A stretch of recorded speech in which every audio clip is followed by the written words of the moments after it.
Good morning, guys. So what we are going to start today is a new chapter, chapter 8, which is probability. And for the first lesson, we're looking at 8.1, which is titled random sampling. You might notice as we go through the notes a couple things. One, your wording might be a little bit different than what you're seeing on mine. That's because I changed some typos and just changed the wording a little bit for some of your definitions you're going to see.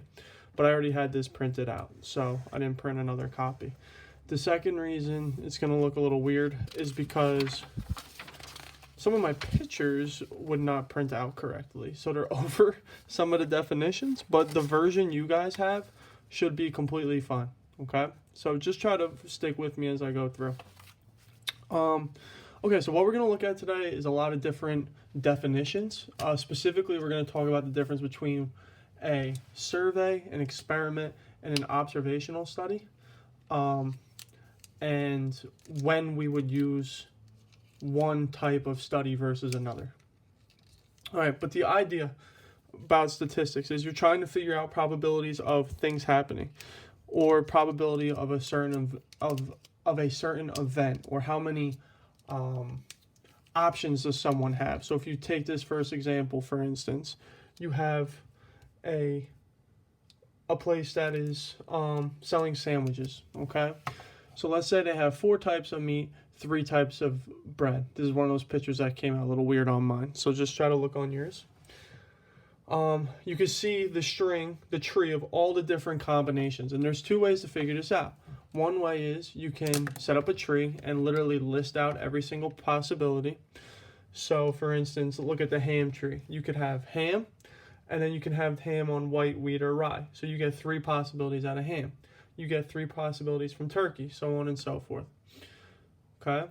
So you end up getting 12 ending values. So these cases at the very end, there's 12 of them. All right? Now look down here. Another way to count the number of possible sandwiches is to use the fundamental counting principle. Because you have 4 choices for meat, 3 choices for bread, all you have to do is multiply the number of choices from each, and you get 12 as a possibility. So I get 12 here, I get 12 from using the tree. Doesn't really make a difference. We're not really going to do problems like this today. That's going to be in the next class. Today's really just about definitions, but this is where we're heading. So take this example. You have a restaurant, you have 8 different entrees, 2 different salads, 12 different drinks, and 6 different desserts. How many different dinners consisting of exactly 1 salad, entree, drink, and dessert can you choose? All right, so all you have to do is you take all the possible entrees, which is 8, the possible salads, 2, multiply by the number of drinks, 12, by the number of desserts. Oh, I'm sorry, I was supposed to put the entrees at the beginning. Doesn't matter the order, it's just multiplication. So this is our number of entrees, salads, drinks, desserts. Okay, and we end up with 1,152 possible choices.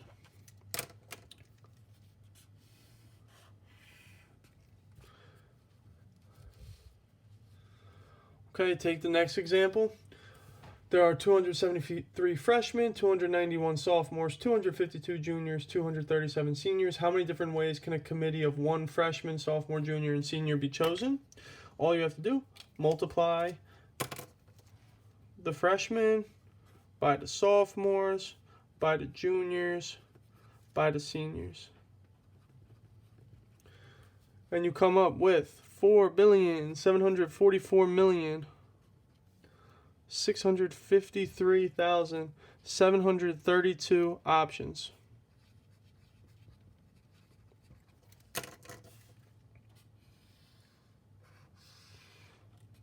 And you see what ends up happening with problems like this. The numbers are going to grow so quickly, and you end up with a lot more choices than you might have originally thought you could have.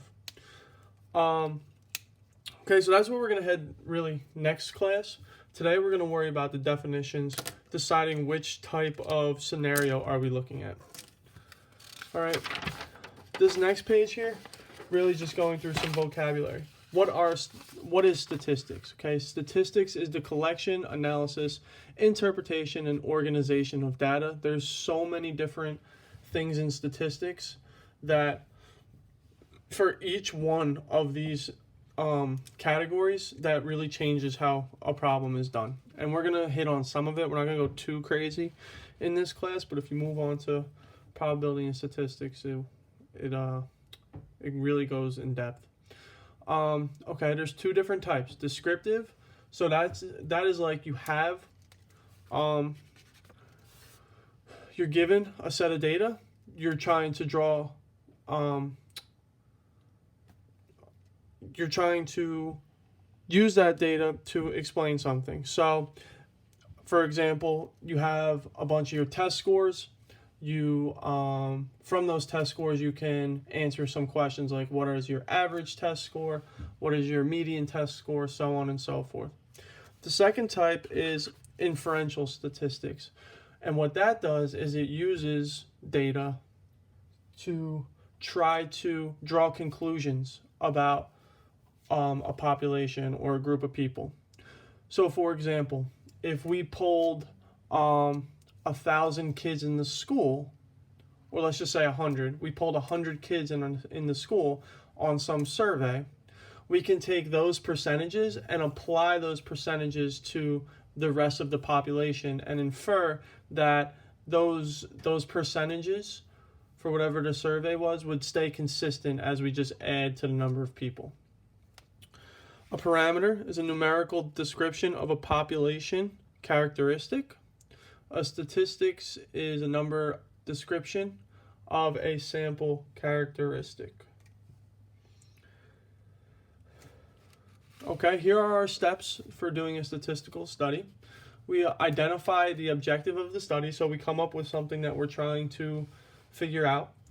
We choose a sample and we collect data, so that might be, like I said before, 100 of the students. That's the sample we're choosing. We collect their surveys. Organize the data and calculate sample statistics.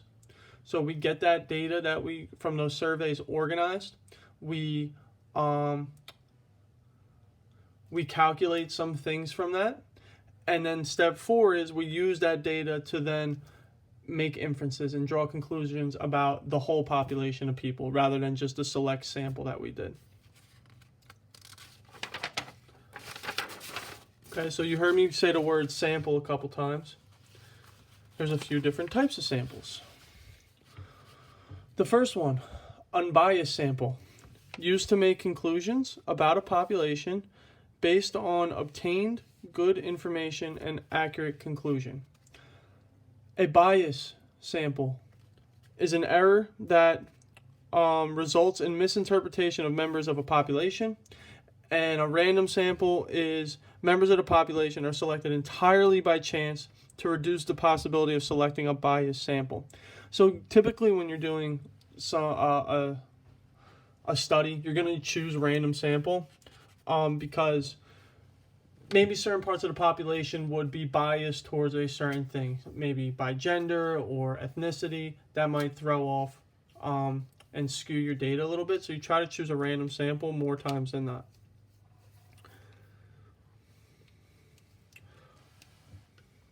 Okay, last part of the definitions, and then we'll get started with some problems. 3 different types of studies, okay? Ignore my pictures covering some of the words. First one is a survey. Okay, so in a survey, data is collected from responses given by members of a population regarding their characteristics, behaviors, or opinions. An example, determine whether a student body likes the new cafeteria menu. The student council asks a random sample of students for their opinions. Okay, completely random. And you're asking questions, they're handing that feedback right to you, okay? So that's what a survey is. An experiment. Sample is divided into 2 groups. One group is the experiment group. The second group is the control group, all right? And the difference is the experimental group is a group that undergoes a change. The control group stays exactly the same, and what they try to do is see how did that change affect affect the experiment group? Okay, what's the difference between the experiment and control group? Okay, an example, a restaurant is considering creating meals with chicken instead of beef. They randomly give half a group of participants meals with chicken and the other half meals with beef. They ask how they like their meals. Okay. Last example is observational study. And an observational study is really that the person doing the study just observes people, okay, members of a sample, and measures whatever it is that we're looking for. Okay, so researchers at an electronics company observe a group of teenagers using different laptops and note their reactions. So whatever reaction they're looking for, they'll see what's the difference between the teenagers who are using HPs versus the teenagers who are using Macs for some study. Okay, maybe do they like using Excel on HPs more than Macs, so on and so forth. Okay. All right, enough of the boring talking. We are going on to now decide, are we looking at a survey, an experiment, or an observational study? Then we're going to identify what the sample is and then suggest the population that we can apply our study to. Okay, so this is how you're going to do these problems. So there's 3 things you should be writing down. The first thing is, what type of study are we looking at? So we have a band. It wants to test 3 designs for an album cover. They randomly select 50 members of their fan club to view the covers while they watch and record their reactions. So, is this survey, experiment, or observational study? You have to ask yourself, are the people holding the study giving people specific questions and getting feedback from them? If they are, then it's a survey. In an experiment, it'll be broken up into 2 groups. See if one group's doing something different than the other. Observational, you just let people do their natural reactions. You observe what's happening. This one is going to be an observational study.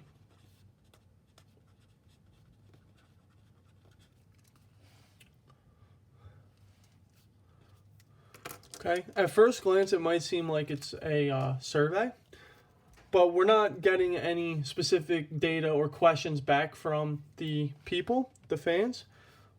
Okay, the band is going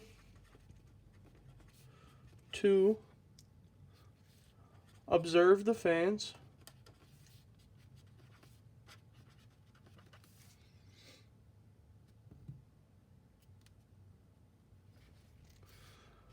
without them being affected by the study. So the fans don't even know that the study's happening. They're just having 50 fans go in a room, see what their reactions are like. And that's what tells you that it's just an observational.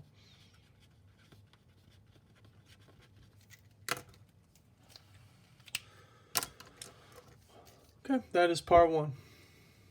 Part 2 is identify the sample. The sample is the group of people that are being used to collect the data from. That's going to be the 50 fans that were selected.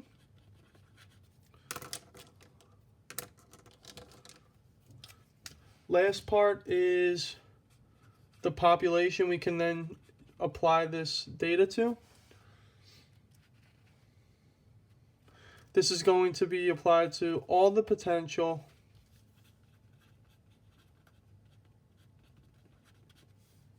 purchasers of the album.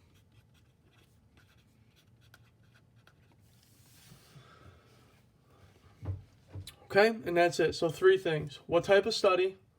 What is the sample? What is the population we can make inferences about them? There are 4 more problems. I would like for you to try to do these without watching my video and then watch the video when you're done with them. Okay, so pause it right now, then try to do the problems.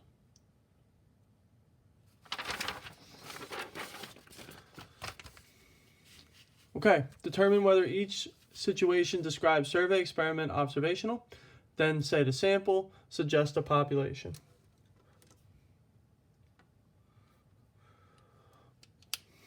Okay, first thing, the city council wants to start a recycling program. They send out a questionnaire. So they are sending something to a group of people for them to answer. That tells me that it is a survey. Okay, because they sent out questionnaire.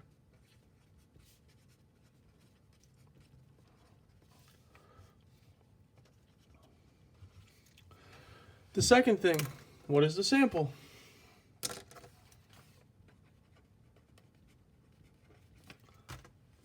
The sample are the 200 random citizens that they sent it to.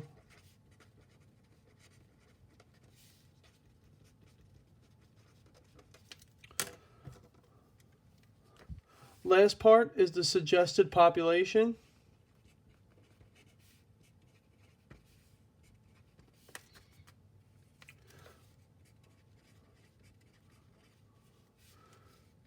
People in the city. So you're going to get this questionnaire from 200 people about what items they would recycle. They're going to apply that data to all the people in the city then.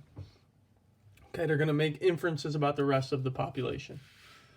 Number 3, scientists study the behavior of one group of dogs given a new heartworm treatment and another group of dogs given a false treatment or placebo. Okay, so this one, we have one group of dogs and another group. That tells me 2 separate groups. This is going to be an experiment. They're seeing what are the differences that are going to happen between these 2 groups. The sample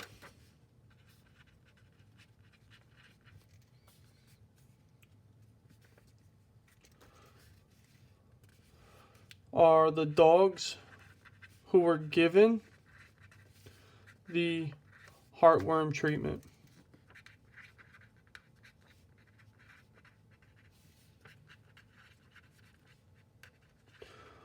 Remember, whenever you have an experiment, the sample is the group that is undergoing the change.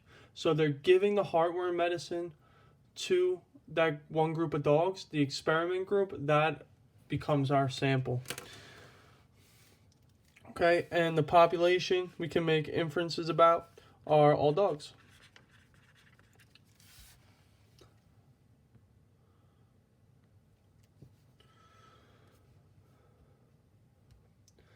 Number 4, yearbook committee conducts a study to determine whether students would prefer to have a print yearbook or both print and digital yearbook.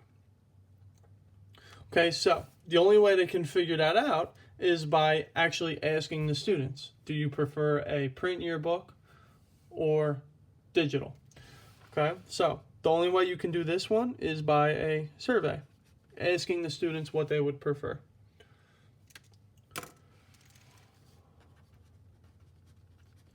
Sample are the students participating in the survey.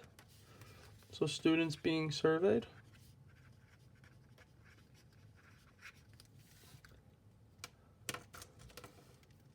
The population is we're going to use that data to apply it to the entire student body.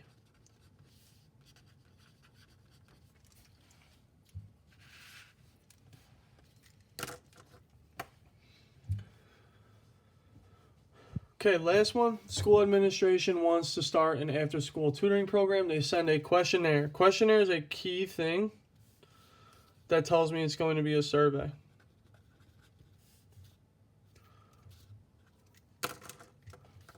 They're sending it to 100 students. So those 100 students become our sample. So 100 students that received questionnaire.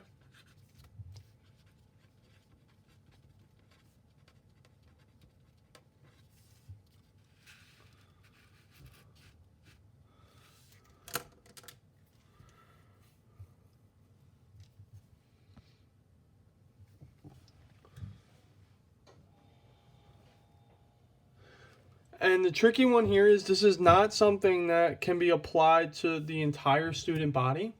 This population is only going to apply to students with a GPA that is less than 2.8. Okay, that's an important piece here, because from those 100 students randomly selected, we're only taking students who had a grade point average less than 2.8. Okay, which means that we are creating a bias. We're taking a specific group of students, not just a random group. Okay, so this only applies to the group that has less than 2.8. Okay, the next thing we're going to do is very similar. We are going to determine, based on what we want to find now, okay, whatever we're trying to figure out, what type of study we're going to have to do. All right, determine whether each situation describes a survey, an experiment, or an observational study. Explain your reasoning. A pharmaceutical company, we're going to do 6 together, and then the rest are going to be on your own. Pharmaceutical company wants to test whether a new medicine is effective. Okay, so let's go through the possibilities. Would this be a survey? Is this something where if I send questions to people and they give me a response, will that help inform my data? No, that's not going to help me out. Okay. What you are going to want to do here is an experiment.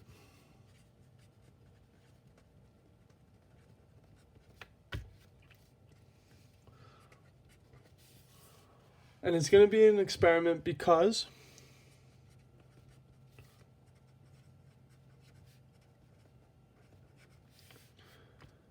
they would need to test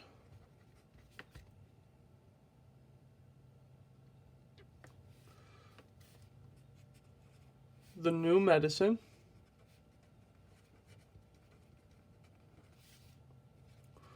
on a sample group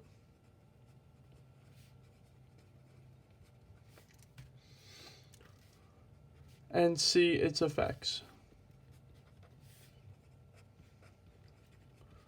So the only way to really do this is you have to set up 2 separate groups. One group that gets the new medicine, one group that doesn't get the new medicine, and see what the differences are in those people that got the newer medicine. Okay, observational is not going to work because you have to tell the people, we're not just observing people doing something, we're giving them something and creating a difference between the 2 sets of groups.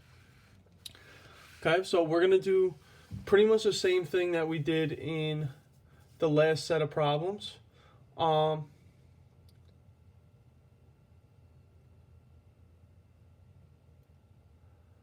going to identify what type of study that the situation describes. Okay, a new organization wants to randomly call citizens to gauge opinions on a presidential election. So they want to call in citizens, ask them their opinions about a presidential election. That is going to be survey, because we're asking the group of people questions. Okay, because the members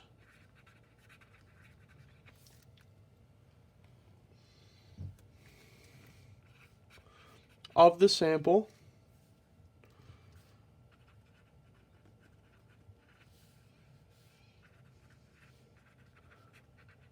are asked their opinions.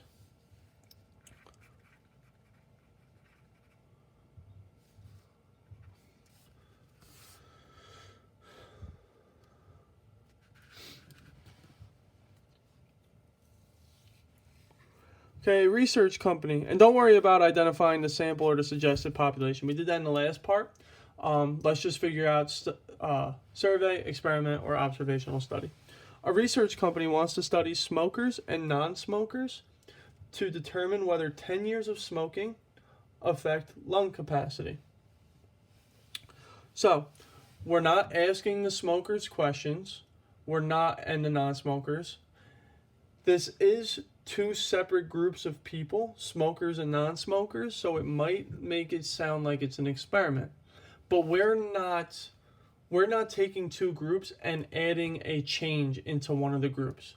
The two groups of people are already set up. They're smokers and they're non-smokers. We're just letting them go about their business, and after 10 years, we're going to see what the differences are in the two sets of people. So this is actually observational. Kind of tricky because you see two groups and you think it's going to be an experiment, but it's actually observational.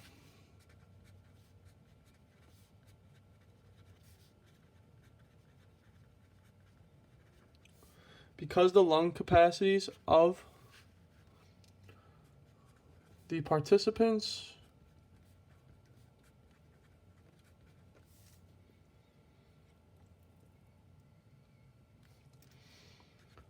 are observed and compared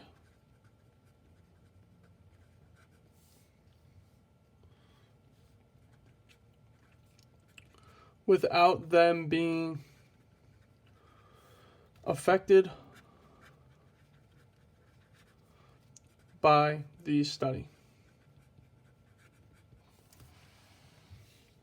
Okay, let's change this just real quick so you can see the difference. If we said that we took a group of only non-smokers and we told them to start smoking, and after 10 years, we saw what the difference was between the people who then smoked and the people who continued to not smoke, that would be an experiment because we're changing the nature of one of the groups of people. Okay, here we're just letting people stay how they normally are and just observing the differences. Number 9, a national pet chain wants to know whether customers would pay a small annual fee to participate in a rewards program. They randomly select 200 customers and send them questionnaires. Okay, questionnaire, that is usually an indicator survey.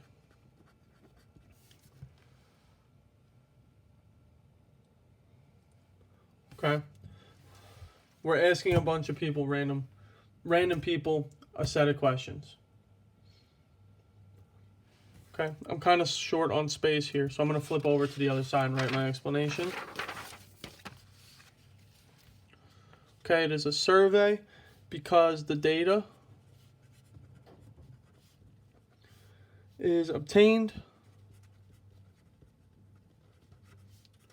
by asking random sample of students and parents.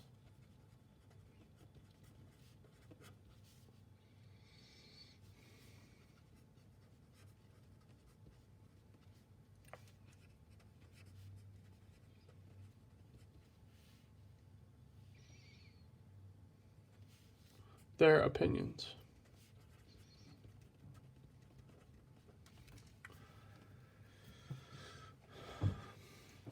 Okay, last one. You want to know how students and parents feel about school uniforms. The only way to collect data about that is by specifically asking them. Okay, so this is going to have to be a survey also. Oh, I'm sorry, I wrote the wrong, this is supposed to be the description for number 10. My apologies. Okay, so what I just wrote is supposed to be the description for number 10. The description for number 9 is the data is obtained from opinions given by members of the sample population. Okay, I'm going to read that again because I don't have space to write it. Number 9's explanation for why it's a survey is because the data is obtained from opinions given by members of the sample population. Okay, and number 10's reason for why it's a survey is written right up here. You're going to see here some more stuff. Don't worry, this is going to be day 2. So you're going to stop now at number 10, go work on your homework and get it submitted. Okay, and then we'll pick up with number 11 next class.